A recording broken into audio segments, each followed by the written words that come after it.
But what? The third hit on Google: 10 Starscream coats useful in the workplace.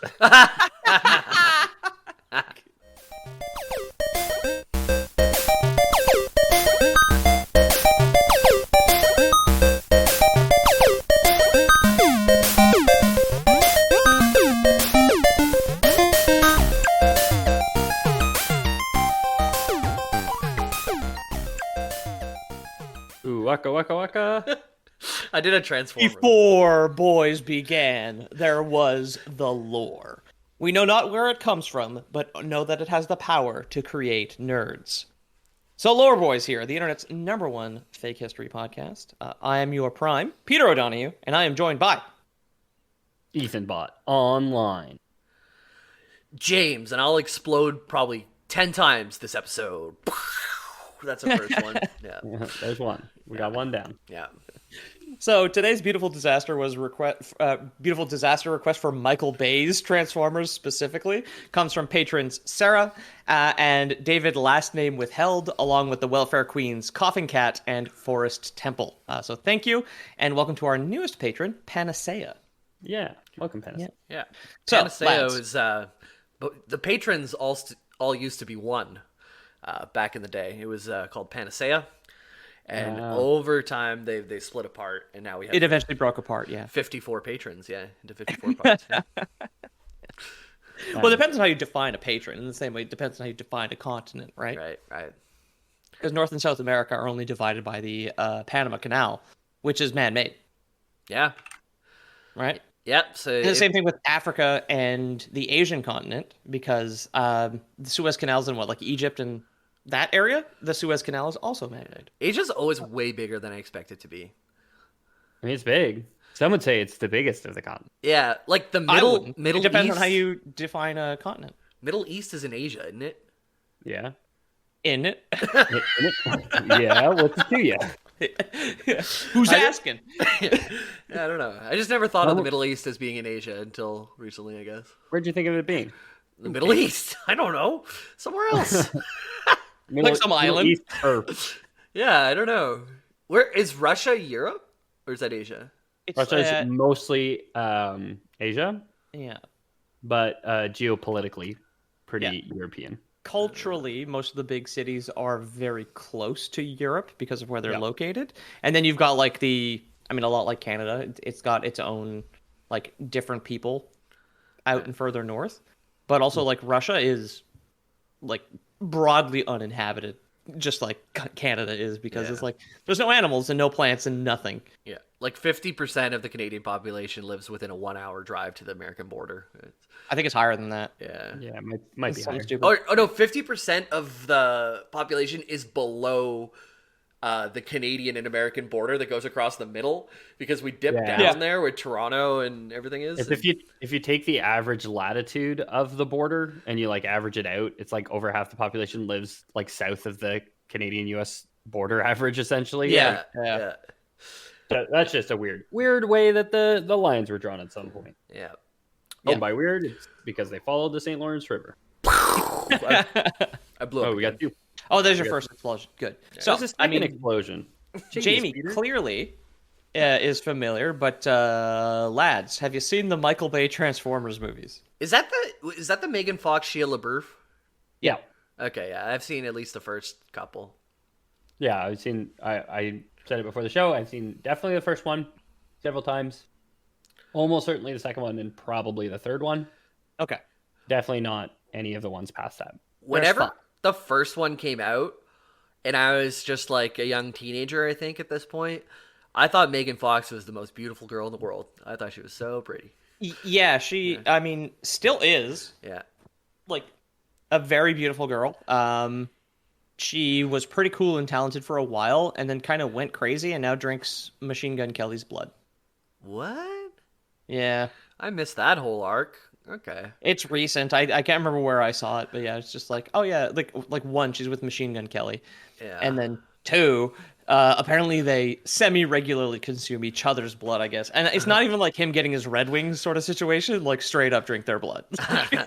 I remember having a movie night with my family, and we're all sitting crammed into the living room, and there's that scene where she's like working on the car, like leaned over the hood or whatever. Yeah. And I'm like, I hope my parents aren't looking at me right now because I'm getting too much out of looking at this movie. Yeah. Exactly. Jamie's eyes just like popping out of his head. Like, rolls out of his mouth, hits the floor, then rolls across the floor. Yeah, I'm the stomping. TV. Yeah, exactly. Yeah, you hit yourself in the head with the shoe. You're that cartoon wolf. Yeah. I guess Pan Am did it to us all again later, right? She did from Cyberpunk. Yeah, she did the lean over the car thing too. Yep. Yeah. And those are the two times in history that shot has ever been used to exploit a woman's bottom. And that's it. I think we're done as a society. The exploitation of women. Get him out of here. I think my first awooga was American Pie, which my buddy's parents had rented on VHS, and we weren't supposed to watch it, but his parents were gone. I was like 6 or 7. Did you say your first awooga? Are you talking about your first boner? Yeah. Well, Jamie was talking about it. Well, that wasn't my first. He praised it as his first boner. Wasn't my first one, but I thought he just said, I was watching Transformers with my parents, and it was uncomfortable. Yeah. Maybe I was talking about the first time my eyes popped out of my head and my tongue rolled across Adrian's carpet. Yeah. Right? Jamie's parents saw that he was coveting a woman and cut off his genitals. So it was not his first, but was his last. I've been pure ever since. Yep. Oh yeah, Jamie's been a eunuch this whole time. And he has the voice of an angel. Yep. Yeah, his voice never cracked because they castrated him when he got horny and Transformers. No lie, had a really high voice when I was a kid. Like I'm not a eunuch. Spoilers, but they just cut off the dick. They left the balls. in my grade 8 Christmas play, I got the lead solo singing part over all the girls because I could hit the notes, and I won the music award that year, and Ethan won the acting award. That was very cool. Yep. Ooh, yeah, very cute. Look at us now, Artie boys. Yeah, here we are. Yeah. So yeah, like I said, I've always had a soft spot for the Transformers movies because, like, with my antenna at home, one of the few shows that I could catch on air, like on literal air, was Beast Wars.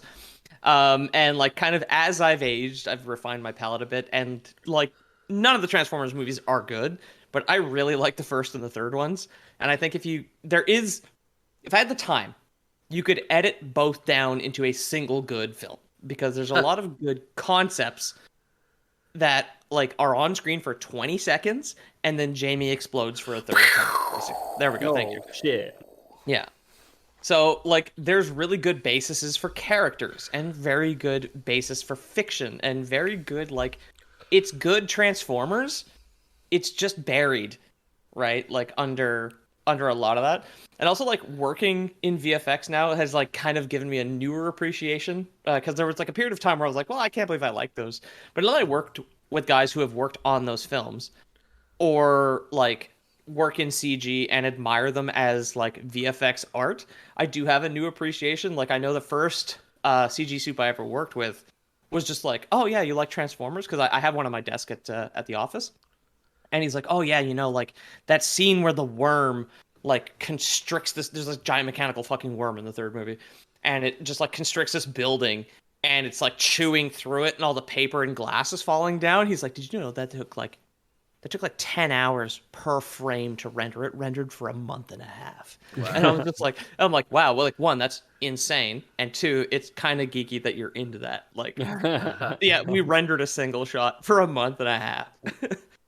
I don't know if I have seen the third one. If it's got worms in it. I never watch movies with worms. Yeah, that's true. What about Tremors? You never watched Tremors? I've never seen Tremors. No, it's got worms in it, Peter. Didn't I just fucking say that I don't watch movies with worms? Just in case. You know what? Yeah, surprising we didn't run into more worms in another. What's that guy's name? Lead character in Shia LaBeouf. Shia LaBeouf. Why didn't we have more worms and holes? There's a lot of holes. Oh, because they had them spotted lizards. Oh, true. out in the desert. Yeah, spotted right? lizards catch all the worms. Yeah. Yeah. All right. Had them Like they say, spotted. the early spotted lizard gets the worm. Yeah. That was one of the required reading in I think grade 5 or something. Holes Yeah, was me one too. group. And then I remember it was like the kid from Even Stevens was in Holes, and then Yeah. after that he was in Transformers, and I still knew him as Even Stevens. Yeah. Yeah. I forgot what my point was. But The other group, not the holes, yeah. was gonna. Yeah, read oh, it's in the something. other group. Yeah. I think we read The Hatchet or Lion the Witch in the Wardrobe. Either one. I had to both read were good. all three of those because I read Hatchet as well, and I did like it. I like The Hatchet. Lion the Witch in the Wardrobe, isn't that the second one? It'd be weird if you had to read that one. No, is that not the first? Prince Narnia book, Lion the Caspian's Witch in the Wardrobe? first one. Oh, okay. Prince Caspian. I never read Prince Caspian. I remember it was assigned reading, but I had like The Magician's Nephew is the first one. Oh, no? is it? Prince I think- Caspian's I the think third? Prince Caspian's the third, maybe. Oh no, it looks like it is the Lion Witch in the Wardrobe. Magician's Nephew's like the last one. No wonder when I tried to read them when I was young, The Magician's Nephew didn't make any sense to me, and I never finished reading the series. Yeah. I started with the 6th book. I had all 6 books or however many they are in one giant book.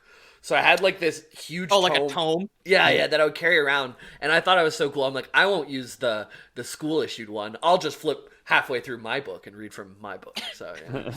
I'll just read in a much more inconvenient way. Exactly. Yeah. One of those nerds. Mugly I saw a shits girl and get pants. on the subway a couple days ago, and she was clearly a celloist because she had a cello with her. But she was like a 5'5" little Asian girl, and her I think cello it's was just like cellist. Is it a cellist? I think it's I think jealous it's a too. cello. Yeah.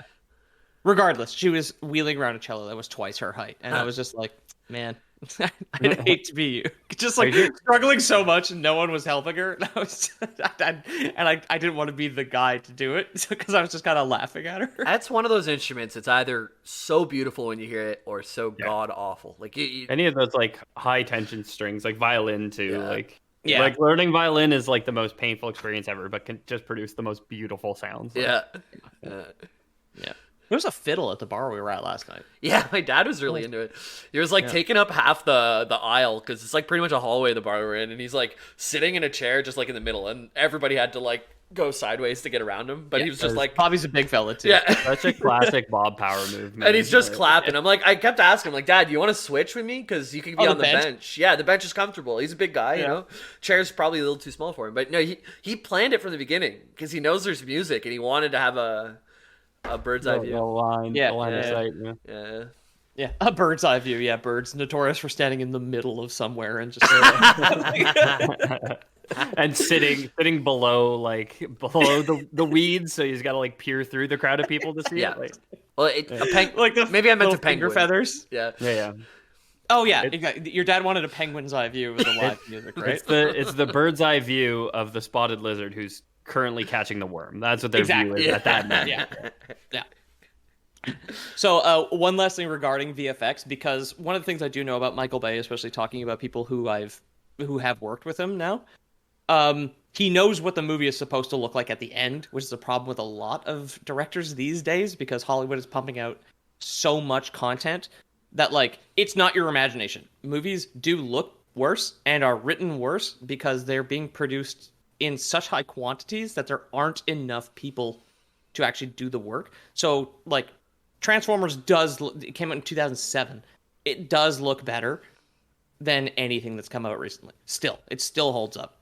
And that's because the guy making it knew what it was gonna look like. And I won't name names. I worked with a few directors who have no fucking idea what VFX is. They think it takes an afternoon to just copy paste an image over an actor, basically. Wait, it Like- doesn't? You're saying?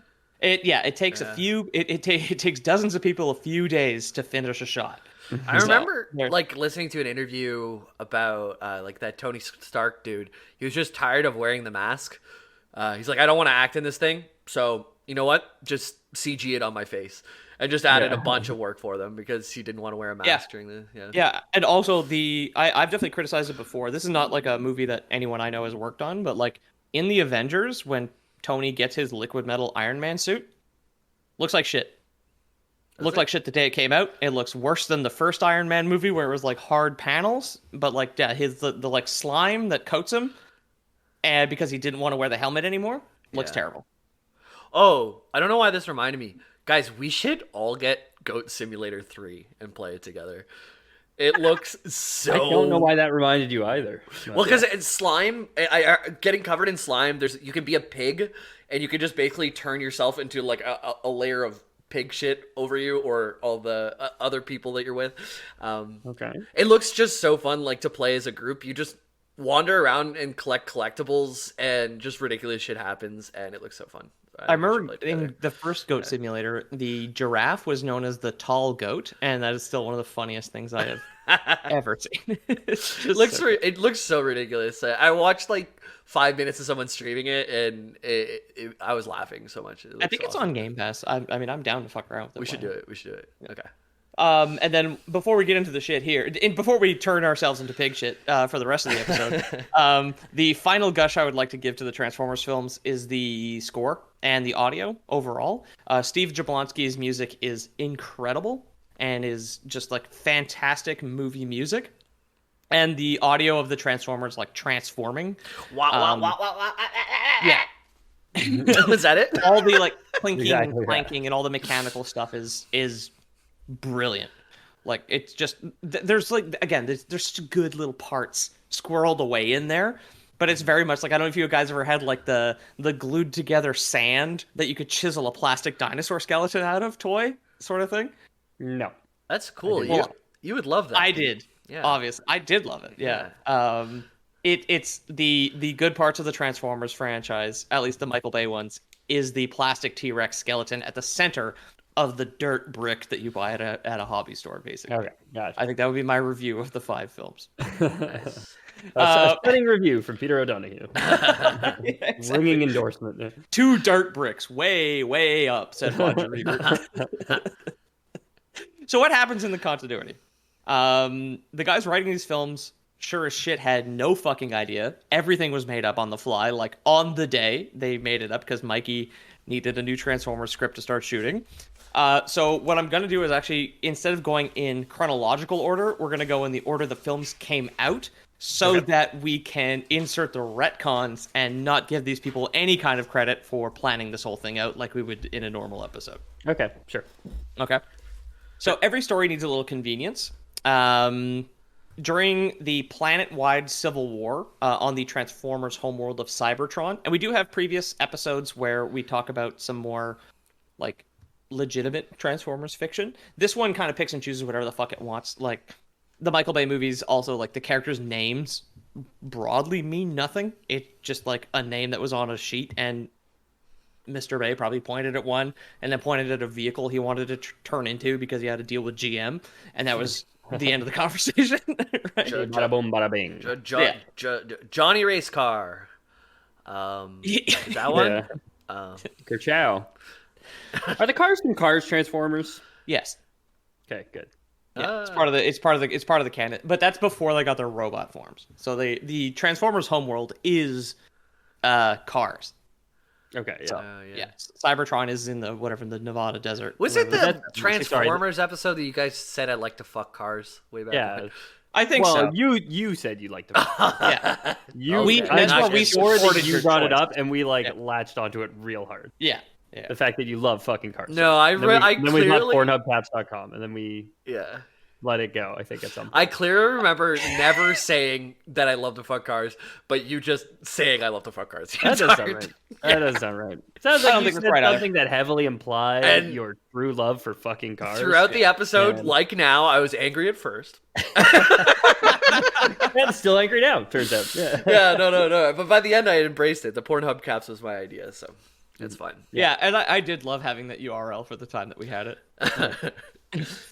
So yeah, anyway, the war on Cybertron that consumed the entire planet, the civil war between the two factions, the Autobots and the Decepticons, still canon.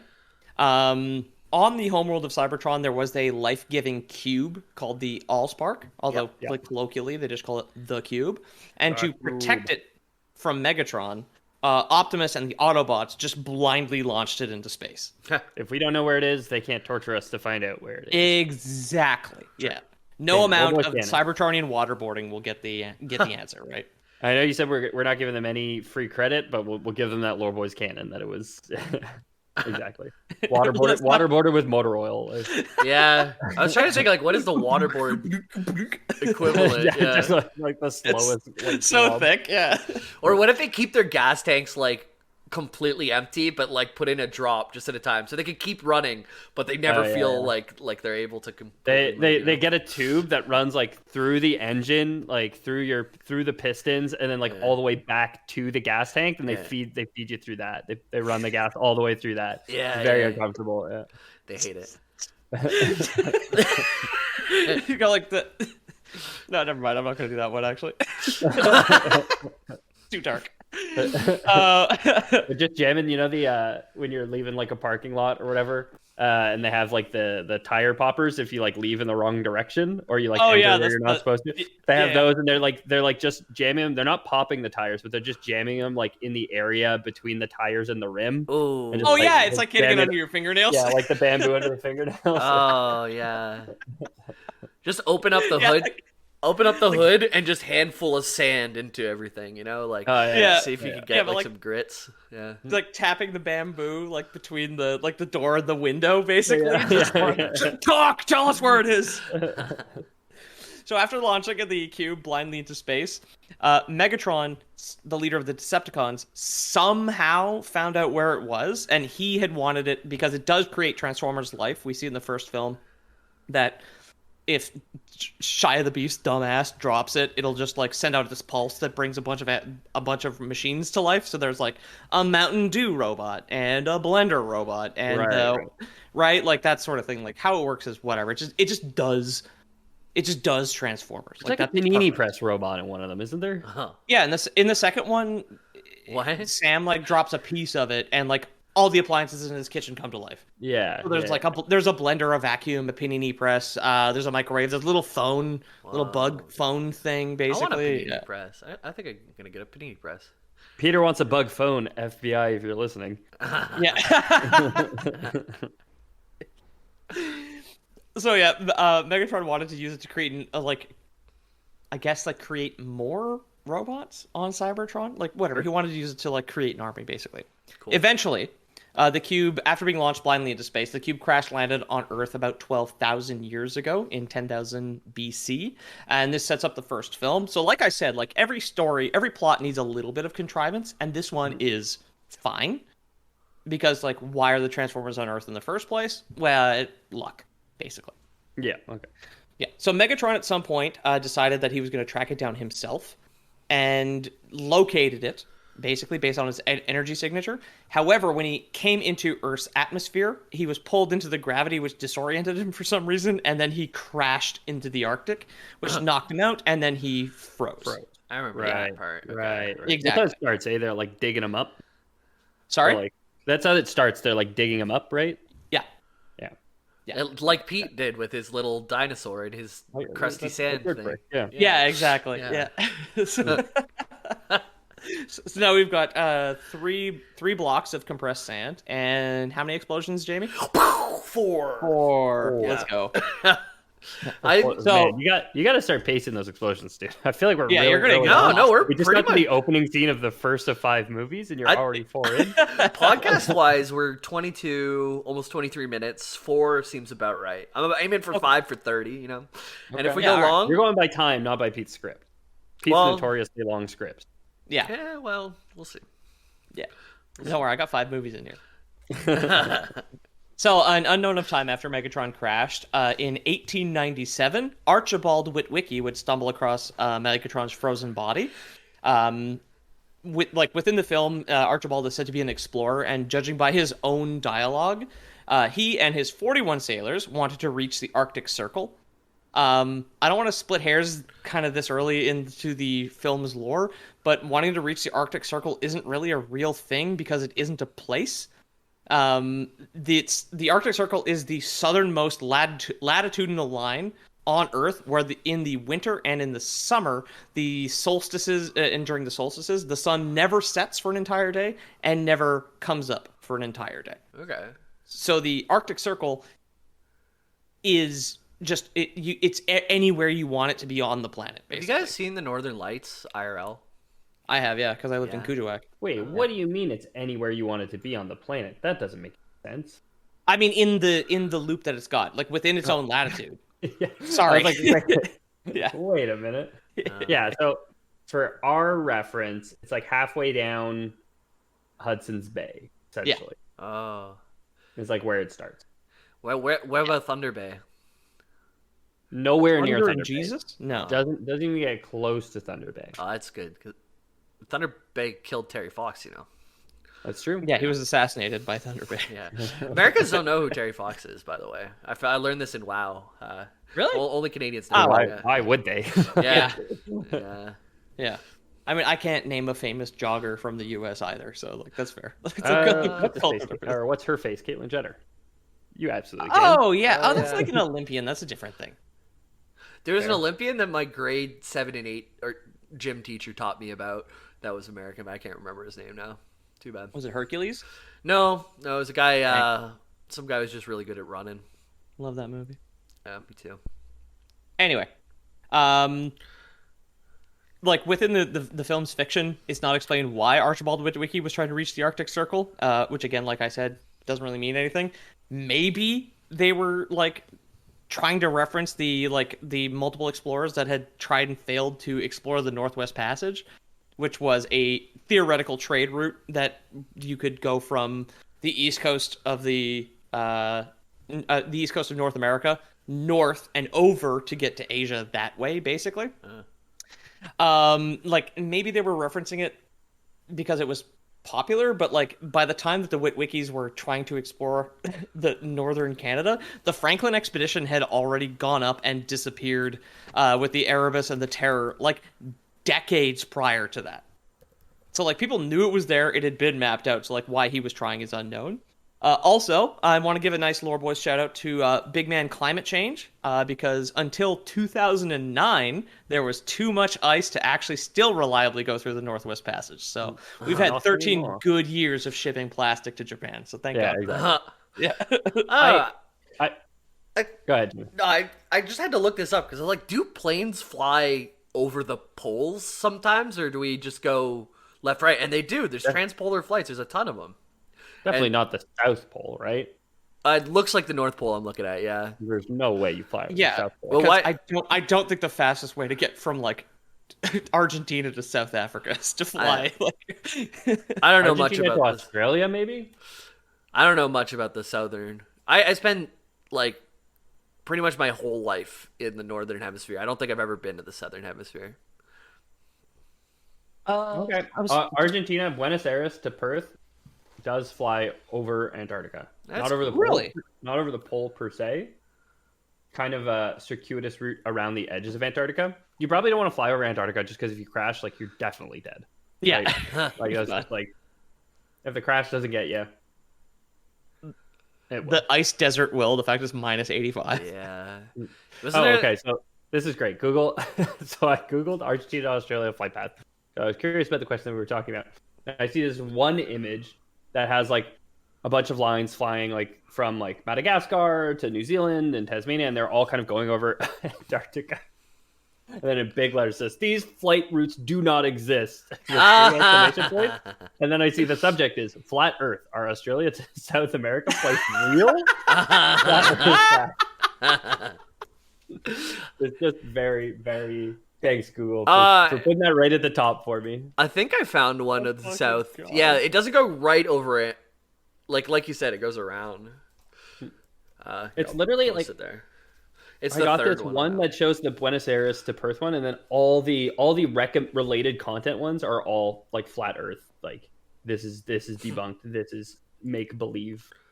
Yeah, Thanks, it's- Google. It's cool. What do they think it is? Do they think there's like 150 hours to fly from Buenos Aires to Perth? In that case, it's like, They think No. they think that all flights are shorter, but they waste time. Like all flights will waste time in the air to make it seem like they're longer, to like maintain the illusion. Again, it's every single pilot in the world is also in on the conspiracy. that's so fucking stupid. More I mean, people I- are in on the conspiracy than are out on the out of the conspiracy. Wow.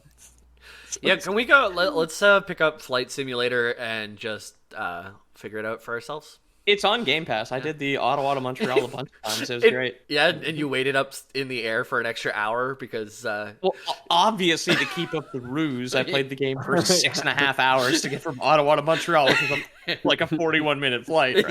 yeah. 41-minute flight, assuming there's a curvature to the Earth, you idiot. I know. I'm sorry. Yeah, I know. I've been talking a bunch of mad shit about the latitudinal lines around the Earth. Like, it's all fake. It's all Transformers bullshit. Your cat's like bugging out back there. He's licking himself. Mine is? No. Oh no, mine is. Yeah, He's like right there. staring at the light. She's staring. Yeah, she'll do that. Yeah, she's an idiot. She's an animal with a little head and a tiny brain inside. Very cute. Anyway, Small so head, smaller brain. yeah, small head, smaller brain. Exactly. That's me. So yeah, Megatron had crashed at some point in the Arctic and was discovered by accident by Archibald Witwicky when the ship was stuck in the pack ice. Basically, some ice collapsed. He fell into a cave that had Megatron's body inside of it. Megatron briefly activated for like a couple of seconds when Archibald had touched his hand, and his navigation system like kind of lasered out of his eyes and then burned the coordinates into Archibald's glasses. So he had carved in like Cybertronian runes into the glasses he was wearing at the time, also blinding him. And then when he got back, I guess they abandoned the expedition. When he got back, he had been talking about how he had found a demon or something like that. So the government took away his glasses and gave them to his son and put him in a loony bin where he just would rant and rave about the giant mechanical monster that he had discovered in the Arctic. Cool. Crazy people don't deserve glasses. I've always said it. That's why I haven't ordered one yet. Yeah. Before the show, we were talking, and I was like, "Oh, I definitely saw the first one and the second one, I think, but I like won't remember any of it until you mentioned it." As soon as you said Witwicky, I was like, "Oh yeah, there was like Ben Franklin's spectacles or something with like coordinates burned onto it." It's that's coming National back to me Treasure. so amazingly. Yeah. Pretty much, but that's it. It's like pretty much the story of National Treasure, just with robots, right? Yeah, pretty much, yeah. Mm-hmm. National Treasure also is like unequivocally good too. Like it's a good Is Nicolas it? Cage movie. It's bad. a great adventure movie. bad. They're both great. I love them. It was bad. I watched I it. watched it. I've watched it relatively recently because Ariane, my wife, really likes it. But He's right. bad. Last time I It's bad. watched it was in like the dorm rooms, like in the shared area, and it was just a bunch of college kids laughing at this movie because we all thought it was so bad. But It's a good like summer blockbuster. Like Jerry Bruckheimer was a good producer, Nick Cage does a great job, and it's like convoluted nonsense. I mean, John Voight is in that movie and in Transformers, so like they're right. two peas in a pod, really. So after locking him up, this is Archibald, not John Voight. John Voight is, as far as I know, alive and well and unincarcerated. The U.S. government figured they'd follow up on the demon sightings in the Arctic, basically. So they talked to, by this point, the 30-year-old Canada to just be like, hey, guys, can we check what's in the attic, basically? Mm-hmm. Just in case. We had a crazy man talking about a demon. We're just going to take a look. And We're just gonna invade your soil to see if you guys are storing a demon up there. Exactly. Yeah. I mean, we'd invaded the soil like 30 years earlier than that, so I guess no, not 30 years, like hundreds of years earlier. It's What? just Confederation was in the 1860s. We were Britain. It was still Yeah. England whenever. Yeah. before I We were that. the Dominion of Canada. I saw a funny reel, and it's like the theme for Shark Tank playing, and a guy walks up with a briefcase, and he's like, "We'll take 100% of your land for 0 equity." Yeah, you sent me that. Yeah. Bum bum. Yeah, exactly. And he had like the colonial tricorn and like the long coat, Yeah. like 12 white buttons across the front. Yeah. If only it was that peaceful and Great coat though. yeah, it was. Yeah. So the government would eventually find Megatron and begin reverse engineering many of Earth's technologies off of him. So in the film, Agent Seymour Simmons, that everything we use today was based off of Megatron's body. He names microchips, lasers, spaceflight, and cars. Most of this is fine for sci-fi engineering, except for the fact that the car had been invented like 30 years prior to that in Germany. It was only known as the automobile at the time. Yeah, of course, yes. Nobody was calling them cars yet. No, Toad had his motor car, of course, right? Yeah. Or Frog and Toad, whatever that one is. I didn't know Germany was first on that. Yeah, it was Mr. Benz of Mercedes-Benz fame. Had the patent for the motor car was in 1886, so Okay. 13 years ahead of the Wow. discovery of Megatron. The one I remembered is just like the one that got popularized because it was like made on an assembly line, so it was cheap enough for the average Joe to buy. The Model T. Exactly. Yeah. Yeah, the Ford. Yeah, yeah. No, the patent itself for I don't know, like the internal combustion engine, like a vehicle powered by a gas engine, was patented by Carl Benz in 1886. Wow. Yeah. So yeah, they stumbled a little bit here with the fiction in the fact that it's like, yeah, man, we reverse engineered everything off of Megatron's body, except for the fact the cars already existed and had existed for almost 15 years. Like maybe they made some improvements to it, like Megatron had like airbags or something. Then that was the part that they took from him. Yeah. Yeah. So the cube that had been launched into space was first discovered by the American government in 1913, and it's in the Southwest. The U.S. government under Herbert Hoover built the Hoover Dam around it, which is kind of ridiculous with the fact that this. And if you've seen the movie, you know it's like the size of a building. So this gigantic alien cube had just been sitting in the American Southwest for like millennia, and the U.S. had no idea it was there until 1913. Wow. Yeah, And then And it was just- in the 2100s, there'd be the battle for Hoover Dam. Because I've been playing that game lately. yeah, in New Vegas, of course. Yes. Yeah, it's when you want to stop Caesar's Legion from getting the cube and creating more Roman Transformers. Yeah. Obviously, The automatron. It's the automatons that shut down the Legion, isn't it? But if you go with Mr. Yes Man Mr. or House? whatever. Yeah, Mr. House. Yeah, that's it. Mr. Iceman. Yeah, I forgot his. Man. No, I said Yes Man. I forgot who's Yes Oh, Man yes. in his house. Yeah. Yes Man's the robot. Yeah. right? Right. He's the robot companion that Mr. House sent to dig you up out of the grave that the courier or that Benny left you in, I think. Yeah. Doesn't yeah, he that's get exactly it. replaced? Because it's the guy he has the cowboy on his TV screen is the guy who digs you up. Yeah, but then, And then- once you get to Oh. New Vegas, it's revealed that he's not just Cowboy. He also Securitron or whatever. He's like a security guy face, and then he shows Mr. House's face too. You can show all these faces. Yeah. Yeah. Because he's like Alabama Slim or something, and then he gets turned into Yes Man when he gets overwritten, and then the voice actor changes to one of the kids in the hall. Oh, really? I didn't know that. Yeah. That's cool. Yeah, I think it's the little guy with the weird teeth. Also, the new kids in the hall on Amazon Prime, pretty good. Is it? Huh. They're old. There's nudity. Like if you ever wanted to see whatever Kevin McDonald's dick, it's on Amazon. That's You where can you go go. Legend. Yeah. You know where to go for now. it, yeah. Yeah. Yeah, if you've ever wanted to see the alien secretary from Lilo and Stitch's penis, it's on Amazon Prime now. So Nice. fucking go for it. So in 1931, President Hoover had the Hoover Dam built around the cube to hide its energy because they could detect it in some capacity. I guess like they could like early radiation detection or whatever. But since they already knew about Megatron up north and recognized like some of the metallic metallic details, the thing that he was made out of, and some of the Cybertronian runes, they're like, yeah, okay, like I can see a pattern. Two things the same. Yeah. Basically. Two things same make pattern. Yes. Yeah. And then Megatron was moved and stored in the Hoover Dam in 1934, and he would eventually be called like in the files NBE-1, which is non-biological entity 1. Okay. Yeah. Other Cybertronians somehow learned of the location of the cube, possibly due to Megatron leaving like a post-it behind, or maybe telling people where he had gone. So Starscream, Megatron's second in command, who turns into a fighter jet, would arrive on Earth at some point. His Barricade. voice is the best. His voice Yeah, in the old cartoons, it's just like shrieking. Megatron! Yeah, exactly. Yeah. In the Michael Bay movie, in the first one, he has a single line of dialogue. He does not say anything else. He says, "I live to serve you, Lord Megatron." Or I guess he has two lines. Yeah, he says, "I live to serve you, Lord Megatron." Then Megatron asks where the cube is, and he says, "The humans have taken it." And that's it. He does not say anything for the rest of the movie. That's an easy gig.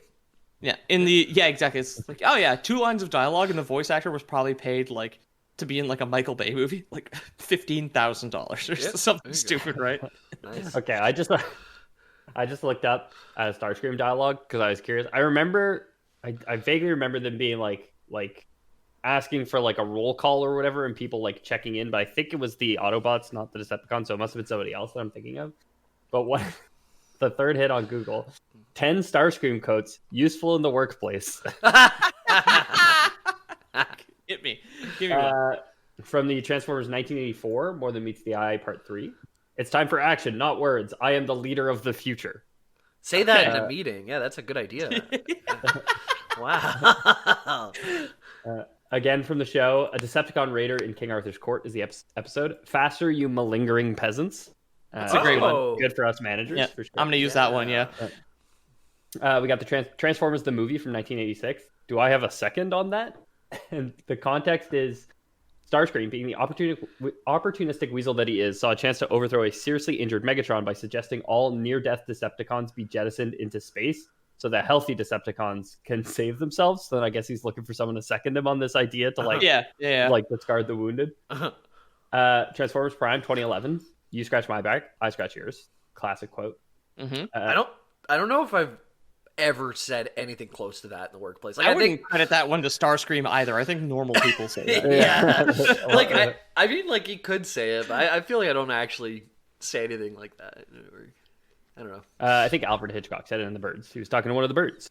He said, "Hey, bird, scratch my back. I'll scratch yours." Yeah, I haven't seen it, but I believe you. Why would you scratch a bird? You pat him. It's itchy. Oh. Transformers the show, Auto Berserk the episode. You would be supreme. Not sure. Flattery will get you flattened, vermin. Again, these are for the workplace, guys. Yeah, those are for the work. Wow. Don't think about using these at a party. When you're driving your forklift Water recklessly, looking at both your hands and not using the steering wheel, you can just be like, "Flattery will get you flattened," and then that's or say faster, you malingering peasants, and then ram into a person who's not on a forklift. Yes, even better. You do that. Yeah, we got one from the Michael Bay movies here, from the Fall of Cybertron.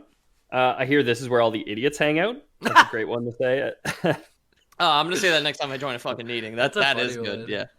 There's a "Don't Start With Me" woman, which again, I won't credit Starscream on that. More problematic today than it was when he said it in 2008. Yeah, definitely. Wow. And then finally, one that I actually do think I say at work, which is just "I'm stupid. I'm stupid." Okay, that one happened. Oh yeah, I've seen that one because I've seen a couple episodes of the old show, and Megatron's like kicking the shit out of him, and he's just like, you like, why did you betray me? You're either treacherous or stupid. He's like groveling for peace. He's like, I'm stupid. I'm stupid.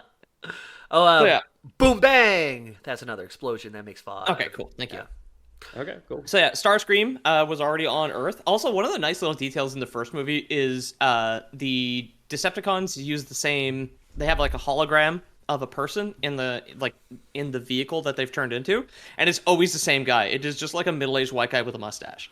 So the helicopter pilot, the police officer, the fighter jet pilot, they're all the same dude, and it's like pretty interesting. They just like scanned one guy, and they're like, good enough, and then they just all use the exact same person. What's the story of that guy, I wonder? Yeah, I wish I could have done an episode on hologram guy from Transformers. So yeah, Starscream turns into a jet. Barricade turns into a police car. Brawl is a tank. Bone Crusher is something called a Buffalo mine clearing vehicle. It's like this armored vehicle with like a arm on it that has a big fork, and it just like scoops mines out of the ground. Cool. And then Blackout, who is a large helicopter called a Pavlo, basically. Okay. So all these Decepticons sat and waited on Earth until the events of the first film, where Frenzy, who was another Decepticon who turns into like a CD boombox, and then eventually he gets decapitated, but his head survives, and he turns into a cell phone. Okay. He was brought to the Hoover Dam by Michaela Baines, who is Megan Fox's character from the first 2 films. So she cuts off his head in one of the fights with like a... and then he's her cell phone or whatever. That's exactly. Yeah. He steals her phone, transforms into it, and disposes of her old phone. Yeah. I think it is cool in the first movie that the Decepticons will get rid of the thing they turn into. Like there's a line of dialogue saying that like when the opening sequence of the first Transformers is great. It's just a good Transformers short film. That the numbers on the side of the helicopter, the U.S. military has no idea why it's there because it had been recorded as shot down like two months prior to it showing up. And like, yeah, man, it's 4500X on the tail. It's because Blackout had scanned the helicopter, destroyed it and killed everyone, and then took its form. So like Frenzy scans Michaela's cell phone, transforms into it, and then or throws it away and then transforms into it. Basically, Remember that scene where Starscream scans her bike seat, throws it away, and goes walk, walk, walk, walk, walk, and turns into her bike seat. And stays there. Yeah, it's just like bike seat with a nose on it, basically. It was so awkward when Daddy Megatron showed up. It was just like shows up, sees little frenzy ogling Megan Fox. So at the beginning of the film, Blackout attacks a U.S. military base in Qatar, and he tries to hack into the network to find out where the cube and Megatron had been stored.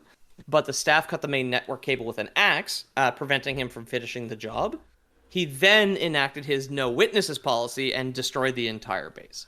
What's going on in Qatar right now? It's the World Cup? Okay. Nothing. Yeah. Don't worry, but don't think about it. Okay. All right. Good enough for me. Let's move on. Yeah. Good enough for me. I'm just going to enjoy some soccer. Yeah.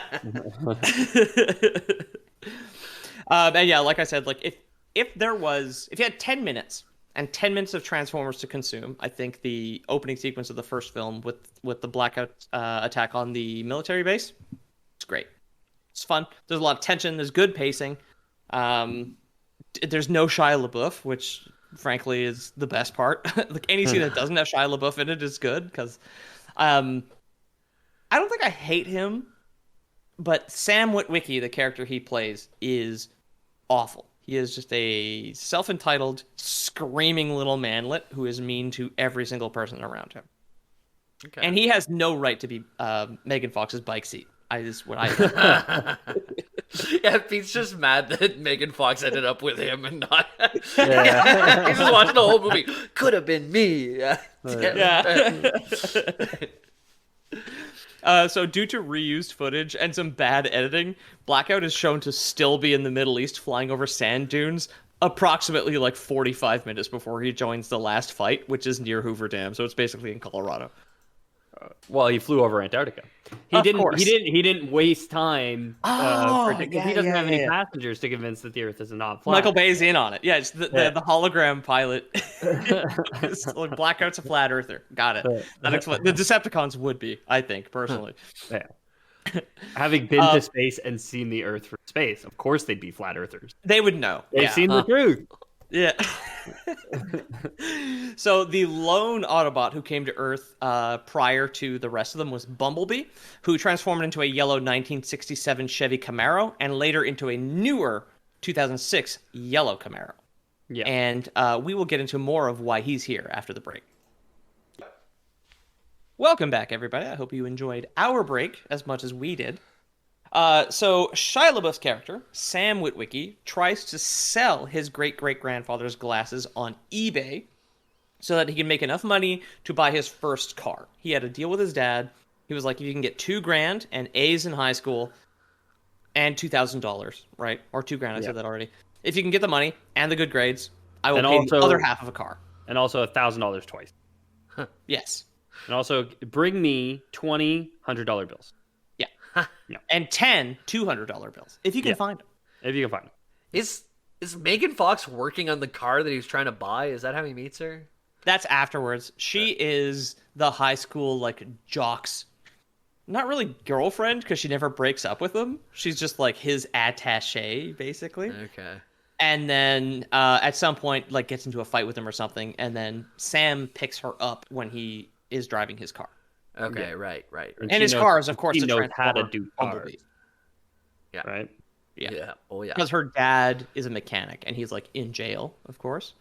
Mm-hmm. But her dad was a mechanic who taught her how to repair cars. So she's honestly, there's like a good video essay by Lindsay Ellis, who was like the nostalgia chick. She's just like, no, the only person who gets an arc in the Transformers films is Megan Fox. Like her character gets to develop. Like her life advances. Michael Bay clearly hates the audience who he sees as a screaming manlet in Shia LaBeouf, basically. like Megan she's courageous, she's like industrious and creative and can repair cars and all this other, like all the positive aspects of like a fictional character go to her, and she gets an arc between the first two films, whereas Shia doesn't. Sam Witwicky does not get better at all. Okay. 6. Thank you. I was waiting for that. Right. So anyway, because Sam was trying to sell his grandfather's glasses that had the coordinates of the cube on eBay, the Autobots had, I guess, been in orbit monitoring Earth's communications to see if someone would talk about the cube's location. So they discovered Sam's grandfather's glasses on eBay and then sent Bumblebee to Earth to be bought by Sam when he had to go buy his first car so that he could be protected since he had the glasses that had the coordinates of the cube on it. All right? We follow the plot of the first film so far? Yeah, I got it. Okay. Seems So a little after- convoluted, but I got it. Yeah, a little bit. Eventually, Bumblebee signals the other Autobots who are in orbit. They come down, and the events of the first film occur. This would see the defeat and death of most of the Decepticons. Barricade, the cop car, frankly, probably due to bad writing, just disappears from the movie with no explanation. Very good. He takes like a turnpike at one point and is never seen again until the fifth film. So it's just like- all right. And Starscream, because Starscream is very cool in the first one. He transforms into a fighter jet. He takes down a bunch of other human jets and then goes into space basically after everybody is killed. Megatron is also killed when Sam takes the life-giving cube and presses it into Megatron's chest. And this was like Optimus's plan the whole time. He's like, if I can't kill Megatron, I'm going to fuse the cube with my spark, which is like the Transformer's heart, and it'll destroy us both. I don't know why the life-giving cube, when like reunited with the life it created, destroys both of them and then evaporates. Doesn't matter. Two lives make a death.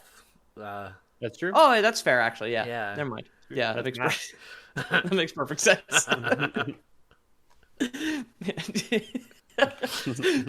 Speaking to new parent Ethan, we know that two lives do indeed make a death, right?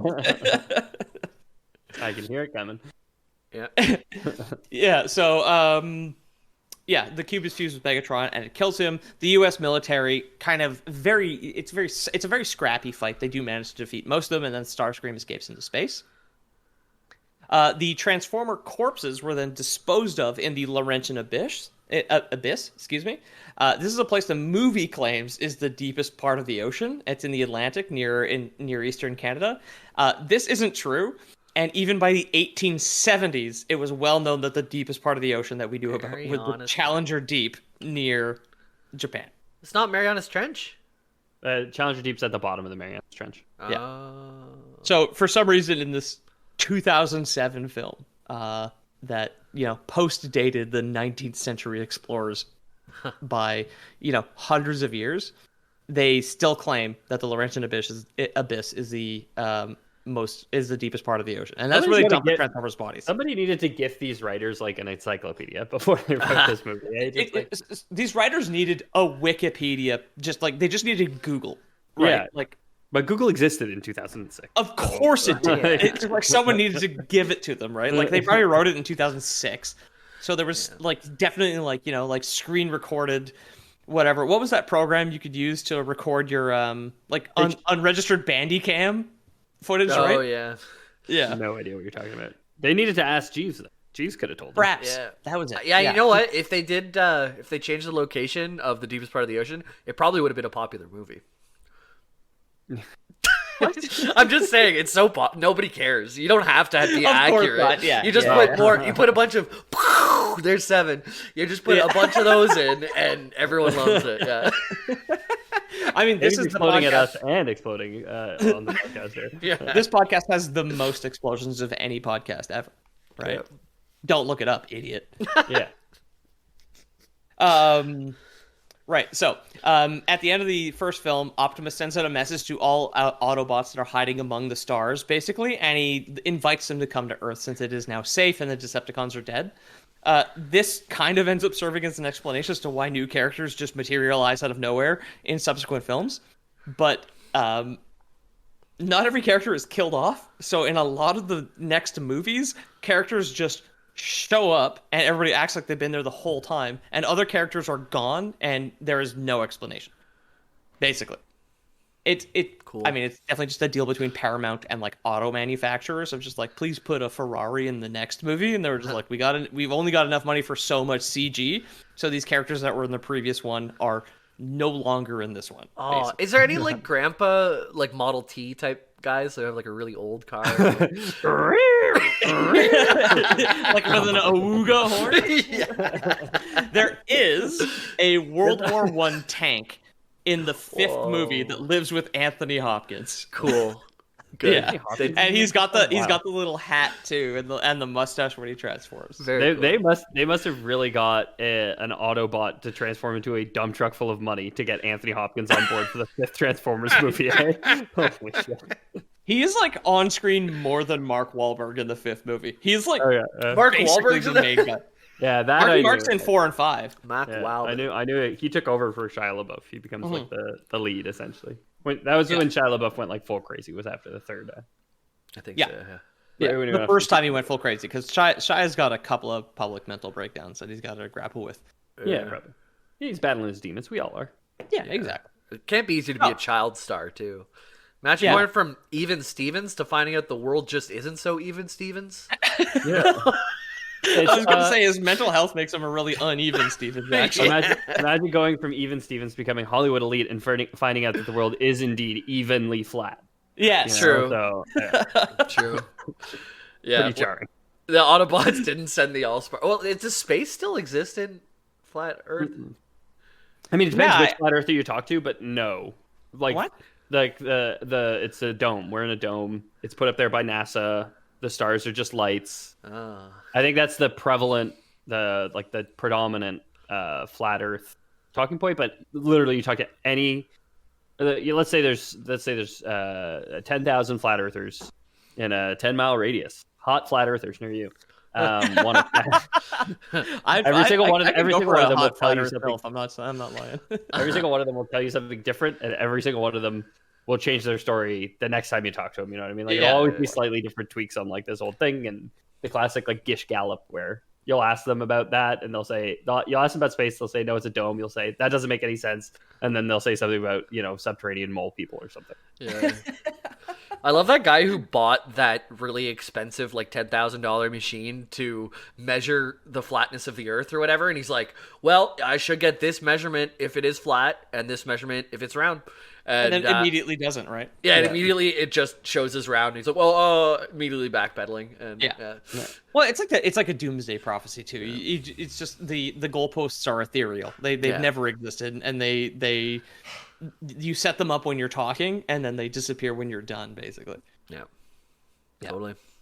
So, speaking of conspiracies, actually, the second film, Transformers: Revenge of the Fallen, doesn't have like a whole lot of extra story. It was allegedly written during the writer's strike, so it was done in like a week, and they started shooting it before they'd finished the script.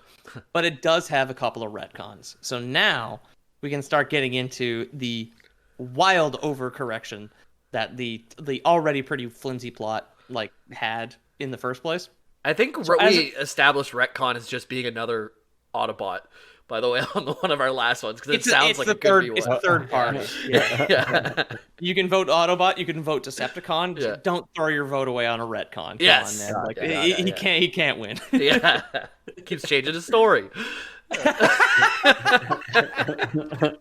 Although that historically does really well for politicians. So. Yeah, Right. I was gonna say, yeah. Right. Yeah, but yeah, we'd be like a retcon fiefdom at that point. So as it turns out, the 13 Primes, which we have an episode about, it's the Primeval Transformers ones, already knew Earth existed. This retcons the first line of dialogue in the entire first movie, where Optimus claims that Earth had not been known until the cube crash landed on it. So one of the 13 Primes, Megatronus, or the Fallen Prime, he's the Lucifer of the story, had come here during the Stone Age, basically, and built a machine called the Sun Harvester. This would convert our sun into Energon, which is the life-giving energy substance that Transformers live off of. And, like, whatever. That was the thing that he did. Where did he build it, though? Right? He built it in Egypt. And what was built around it to hide it? It was the fucking pyramids of Giza, baby. Oh, A Pizza Hut.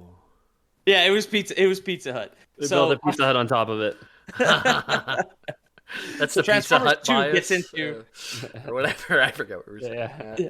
the second Transformers film, it came out in 2009 when the History Channel was, like, maybe not balls deep into, but just the tip into ancient aliens, and this was like a fascinating subject that, like, in the cultural zeitgeist.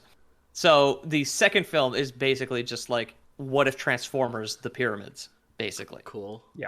Okay. Yeah. So not Chariots of the Gods this time. It was Revenge of the Fallen, which is the book that weird Dutch guy wrote about using magnets to build the pyramids or some shit. The Fallen would be on, like, Joe Rogan talking about how it's impossible for people to move limestone bricks. It was robots that did it, basically. Yeah, that makes sense to me. Yeah. The Sun Harvester, however, required the Prime's Matrix of Leadership, which is a thing from Transformers fiction. It's this, in the 80s movie, it's like this kind of little sphere with handles on it. It plugs into Optimus's chest, and you can plug it into other Transformers chests as well. And if they're deemed worthy, they can become a Prime. Like in the 80s movie, Hot Rod becomes Rodimus Prime, which is a stupid fucking name. Yeah. Rodimus Prime. That's good. Yeah, man. I mean, yeah, there's no Rodimus Prime if I get too drunk.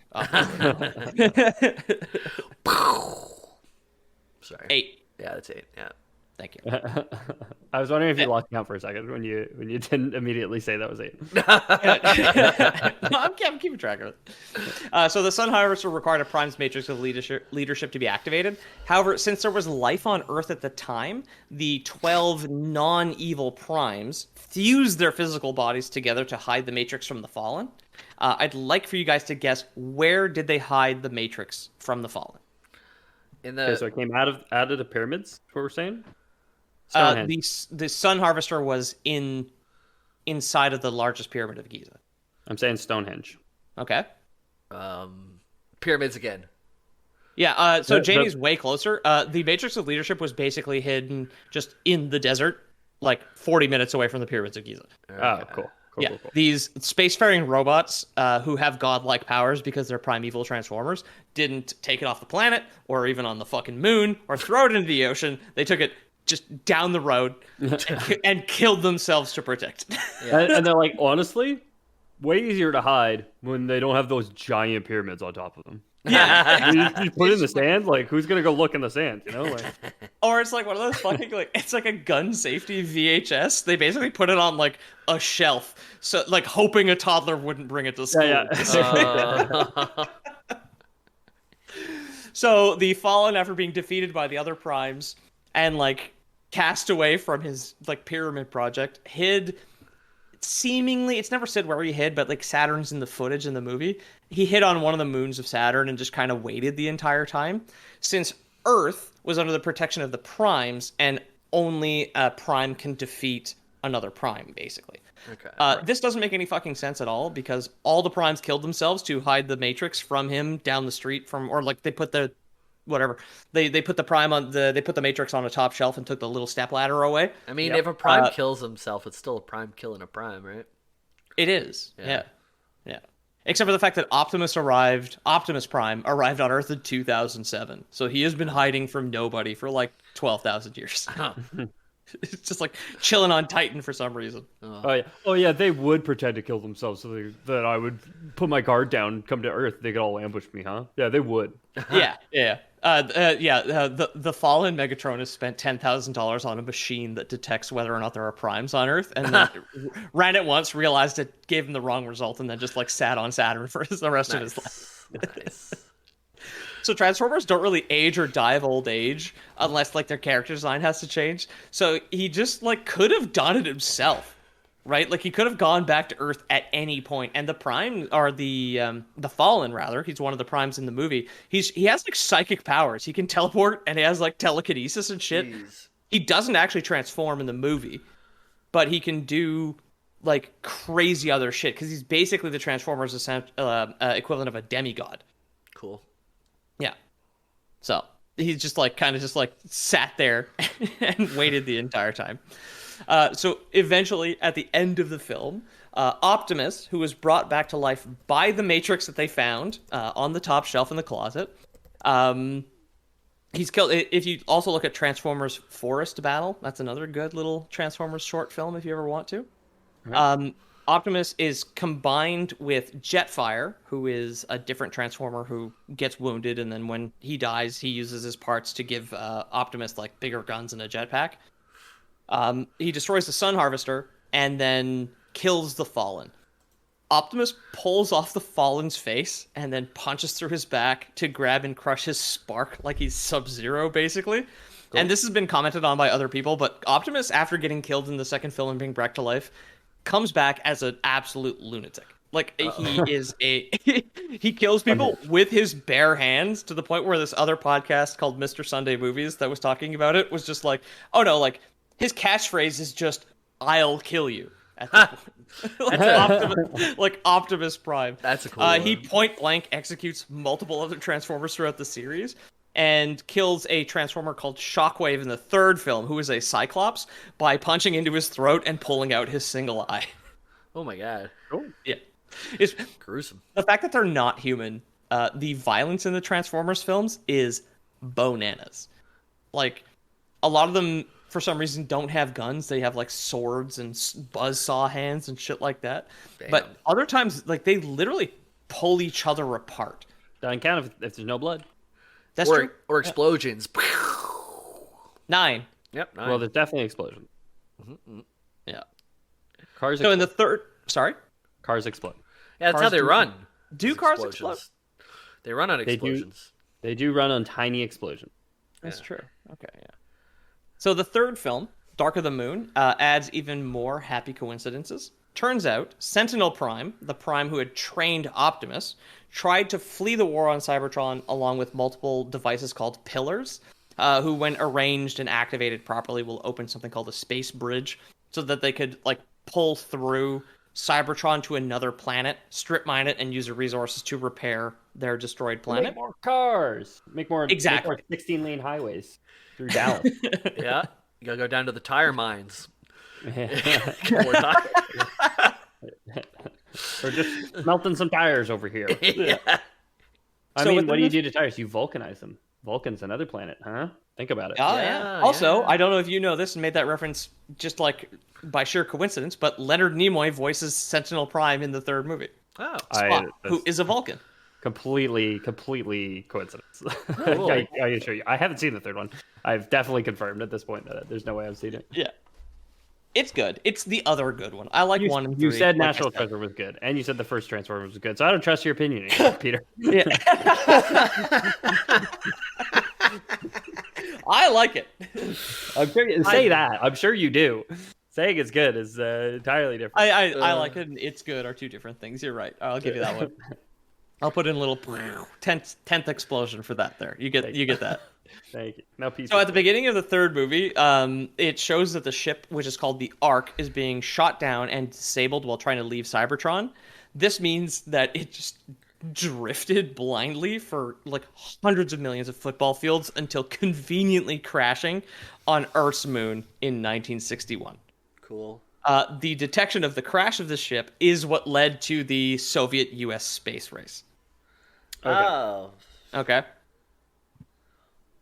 So, this was kept secret from Optimus and the other Autobots within the film. Optimus is very disappointed that the U.S. government kept secrets from him. How dare they? Yeah. So after finding out, the Autobots go to the moon, and Sentinel was recovered and brought back to Earth by the Autobots and reactivated with the Matrix's leadership.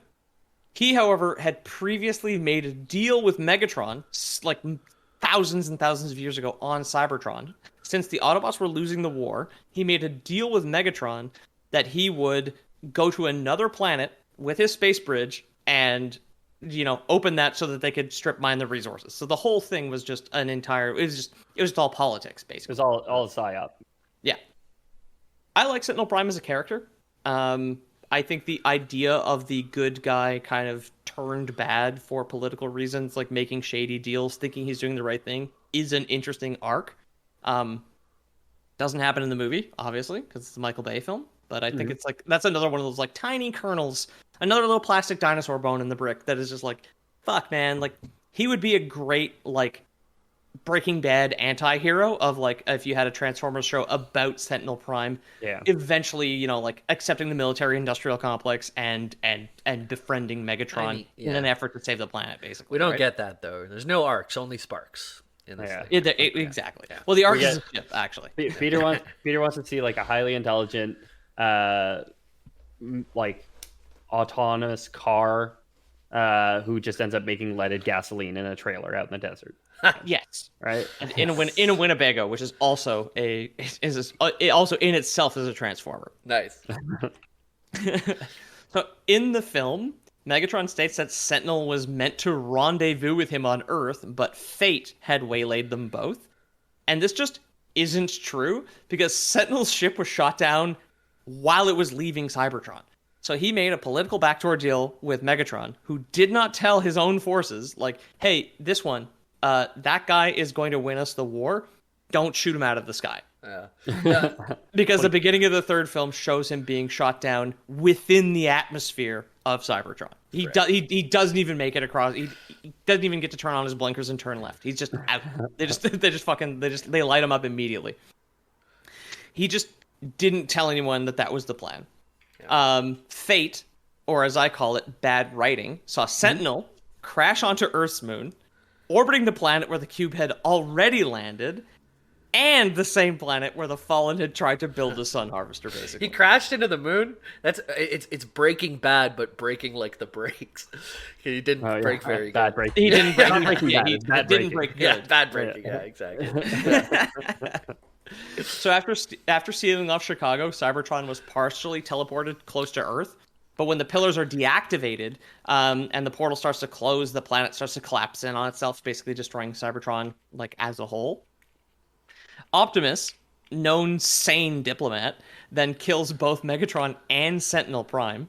Megatron he kills by hitting him in the face with an axe and then like over the shoulder pulling the axe out and like decapitating Megatron and peeling out his entire like spine basically.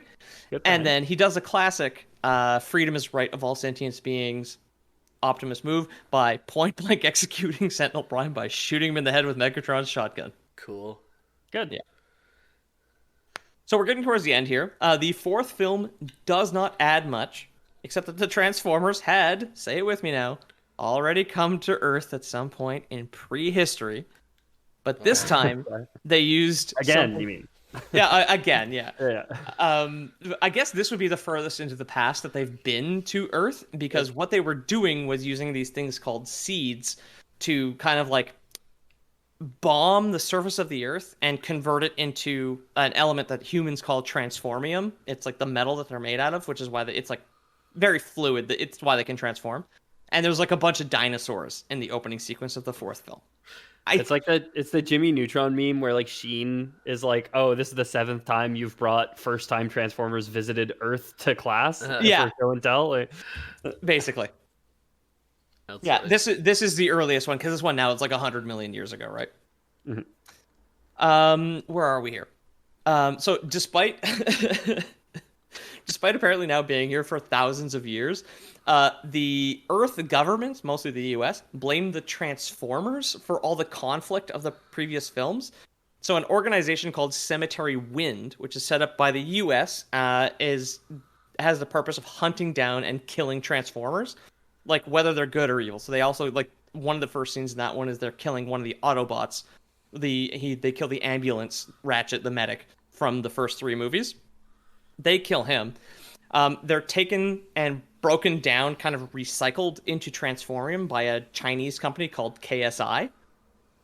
And KSI is then using recycled Transformers parts to create Transformers, but they're drones, basically. I mean, Like, that's the purpose. They also have, like, Megatron. They're robotic robots. Is what we're saying. Exactly. Yeah. Just taking their free will. They're slaves, I guess. Right? You're Yeah. just taking their free will away. They Yeah, think pretty much. the same way. They exist the same way. The transformations for the drones in the fourth film are also like they don't transform, they like dissolve into a bunch of flying cubes and reform from like vehicle to robot. Okay. Yeah, it's kind of lame, actually. Yeah, it's just at the point where it's just getting so far off. Of It's just what magic at this Transformers- point, yeah, basically. They might as well. They might as well like turn into a cloud of mist and reappear as a Lamborghini, basically. Cloud of Bats reappear as Dracula. Like. Yeah. How do they even sell the toys for that one? It's just like a pile of cubes they sell you and a drone, and you. Well, I have a bunch of the. Yeah. I have a bunch of the Studio Series Transformers that I've been like slowly collecting. I don't have anything from the fourth movie because since there isn't a transformation in the film, the toys are terrible. Because the fact that they don't have any car parts on them when they're a robot means most of the toy is just like, obviously they don't give you a pile of cubes, right? They have like the vehicle form, but the transformation is just like basically a shell where you just like you stand up a car and open up the back and fold it on and there's just a robot inside. Like none of the parts, none of the cool engineering, nothing, because there's no like, you know, like Megatron's new form doesn't have wheels on it because he just turns into bats and comes back in as Dracula, right? Like, that's the problem with it. The series really turned into bats at a certain. Yeah. Yeah, I mean, Shia LaBeouf dissolved into a cloud of bats and reformed as Mark Wahlberg as Yeah, so Cemetery Wind also has Galvatron, or makes Galvatron because they had Megatron's body from the third movie. Megatron was apparently still alive in some capacity, or like backed up into his own little, like, I guess Transformers have a black box or something, because they kept trying to remake him and make him look like Optimus. And Stanley Tucci's character is very mad that the robot they're making is too evil. Okay. Like, it just looks too evil. So anyway, yeah, I mean, you just can't, like... But again, they're just building fucking transforming drones. So he's just like, you just can't blow up a wedding in this economy anymore. What the fuck? Yeah. Like, what's going on here? I don't want our machines that blow up weddings to look evil. Come Exactly. on. Yeah. Well, I mean, that's why the U.S. military's drones are all black, right? So you can't see the angry eyebrows. They just can't seem to get off. Exactly. They Yeah. just make them look like doves now. So when they release the doves for the wedding, it just turns into drones. Yeah. Yeah. On the subject of conspiracies, birds aren't real is Yeah. like bird is an acronym for basic information recording device.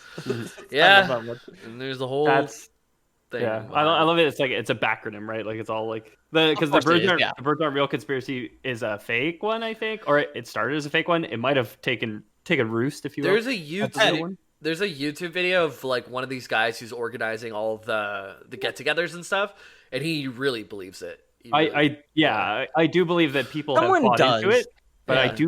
I think, and I'm basing this on nothing. Maybe it's just so ridiculous that I've always assumed, but There's like I there's thought an it started on Reddit as like a silly subreddit. It could have been, and then there started like he has a girlfriend too who wasn't in on this whole birds aren't real. She didn't believe it, but she's like, oh well, we just kind of.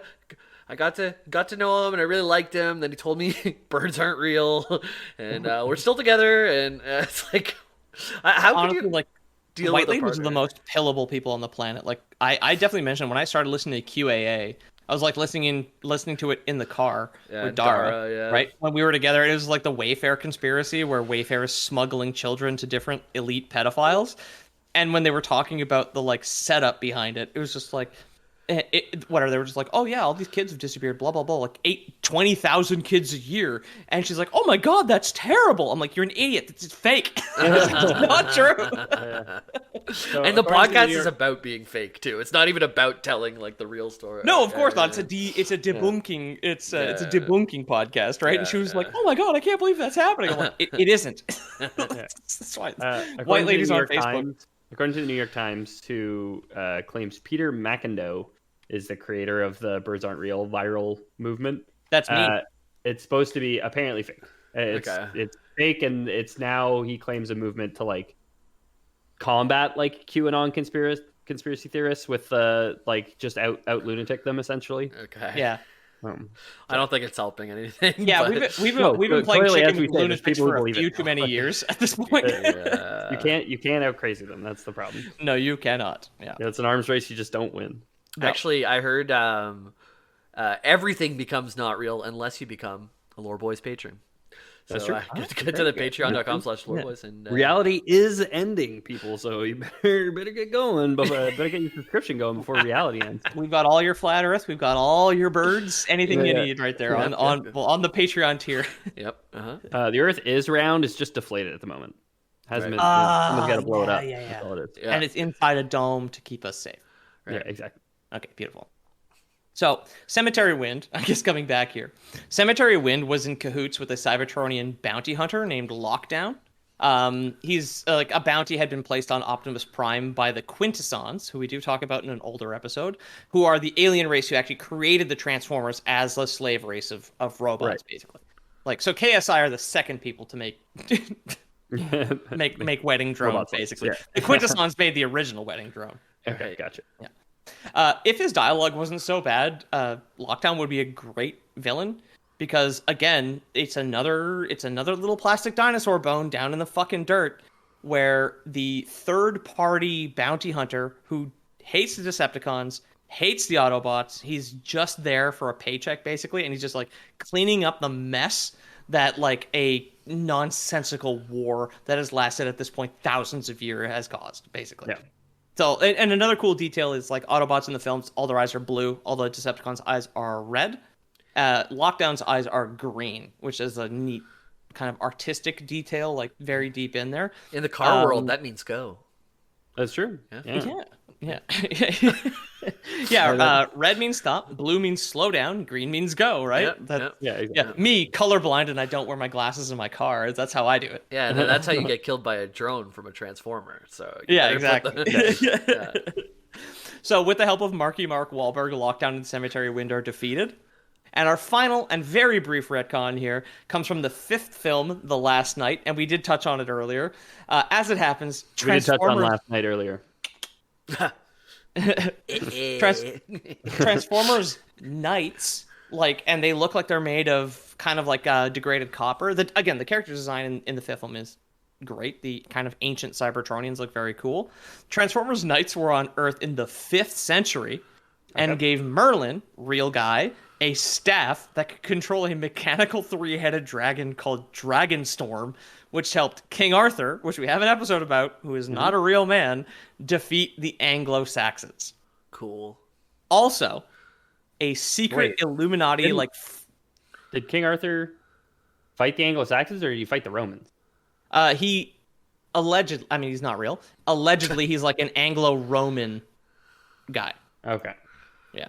And the Anglo-Saxons were the barbarians of whatever. The barbarians of this episode, basically. So also, a secret kind of like Illuminati Freemason society that Anthony Hopkins works for in the 5th movie was set up after Archibald Witwicky discovered Megatron in the Arctic, and they started calling themselves the Witwickians. And I think in the 5th film, they like Anthony Hopkins has like a fucking portrait of Shia LaBeouf in his office, and it's like on the like Cybertronian round table that he has in his like gigantic in like gigantic British estate, where that's where the World War I tank transformer is as well. Who does not say anything. He transforms and like kind of bumbles around. It's just like, Bumblebee. wouldn't it be neat if there were transformers in World War I? This is what they would look like, sort of thing. Exactly. Finally, in the 5th film, Transformers: The Last Night, which no one should watch. It is over 3 hours long. One of the most convoluted and stupid films I've ever seen in my life. Megatron is no longer Galvatron, right? He is no longer made of transformium. He just inexplicably calls himself Megatron again, and once again turns into some kind of alien spaceship. He Cool. he's just an evil robot who turns into nothing, basically. Love it. Just because. Yeah, just because he's just back. So yeah, finally it turns out Earth isn't even a planet, guys. Turns out the reason all these previous plot contrivances that we've had have been centered on Earth is because Earth is actually the gigantic and dormant body of Unicron, the transforming planet villain, like basically, I mean, other than, I guess, the Fallen, the Transformers universe's version of Satan, I guess, because he is like the destroyer of the universe. Earth is Satan. And just like in our universe. And you called it out unknowingly earlier, Ethan. So there's 2 for 2, or 2 for this episode. That Unicron is reactivated ancient alien style by bringing Merlin's staff to Stonehenge. Stonehenge. Oh boy. You knew it was going to factor somewhere. If they're dealing with Yeah. pyramids, the Stonehenge is number 2 on that list. Exactly. So that's it. That is the mess. That is the Michael Bay Transformers. And I have been your host, Peter O'Donohue. You can find me at Lore Boys Podcast on Instagram. The first 5 pages, well, not the first 5 pages, but 5 pages of my comic are currently available over there. If you want to check it out, they're in black and white. And otherwise, get into Discord, which is linked below. Lads? Yeah, I agree. Discord. That's where we hang out. There is a Discord link below. If you guys want to do us a favor and tweet about us or share us on Facebook or put us out on social media, we'd appreciate it. You could also just tell people you know about us or leave us reviews on iTunes. It means a lot to the show and to the show's numbers and how we do. And we'd appreciate it. And we'd thank you for it. And if you guys want to support the show financially, Peter mentioned it, or Jamie mentioned it earlier, we have a Patreon, patreon.com/theloreboys, where you can support the show and keep the lights on. And we give you like a few bonuses, like the loser titles and the script and the bonus audio and almost a year's worth of bonus audio. So yeah, if you want to check it out, patreon.com/theloreboys for that. Yep. And we did mention it earlier, reality is ending. Of course, 2023, just like the Mayans predicted. Reality is going to just untether itself. Luckily, we found a loophole. We do need some Lore Boys primers out there to help us out with making sure that the pyramids are activated, that Stonehenge has got its staff. So if you guys could just take your staff out to Stonehenge, take your staff out at Stonehenge, that'd be great. If there's any like weird rocks near you too, just go like pray near them and give us money through Lore Boys Premium, $79.99 a month, and we're pretty sure that you'll be good once reality ends. So you should be fine, honestly. Oh, one last thing. That's 10, baby. Oh, It's 11. I tossed one in there. Well, yeah, you're not allowed to steal my explosion. That's a James. never Yeah, that's your own explosion. explosion, Pete. Yeah. Come on. And you tried to steal his 10th explosion too. That's like I so know. presumptuous of you. I know, man. That's it. Lore Boys transforming. Wah, wah, wah, wah, wah, wah. What is that noise? Is that like a noise?